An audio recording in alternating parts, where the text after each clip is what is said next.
আল্লাহু আকবার বলেন। না গ্রহণ করে তার হাদিয়াটাকে উপঢৌকনটাকে তিনি ফেরত দিয়েছেন। শাসকের কাতারে থেকে এমন উপঢৌকন নাও আমি জায়েজ মনে করি না, বললেন ওমর ফারুক রাদিয়াল্লাহু তাআলা। আল্লাহু আকবার। সম্মানিত ভাইরা, সম্মানিত বন্ধুগণ, নাম্বার 6 হলো নির্ভীকতা এবং মহান আল্লাহর উপরে দৃঢ় তাওয়াক্কুল করা। এটা ছিল আমার নবী এবং সাহাবে কেরামদের সারা জীবনের আমল ছিল। জীবনে তারা চুল পরিমাণ কোনো ভয় পান নাই। আমরা কি ভয় করব কাউকে? না। কাকে ভয় করব? আল্লাহ ছাড়া কাউকে ভয় করা জায়েজ আছে? আল্লাহকে ছাড়া কাউকে ভয় করা কি জায়েজ আছে?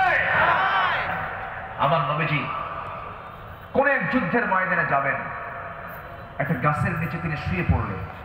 বাবলা গাছ, বাবলা গাছের ডালে তরবারি রেখে তিনি বিশ্রাম নিচ্ছিলেন। হঠাৎ করে এক বেদুইন এসে আমার নবীর সেই তরবারিটা তার হাতে তুলে নিয়ে বলতেছে, মুহাম্মদ, আমার হাতে তোমার জীবন, আমি তোমাকে এখন হত্যা করতে পারি। এই কথা বলা মাত্রই বলতেছে, এখন তোমাকে কে বাঁচাবে?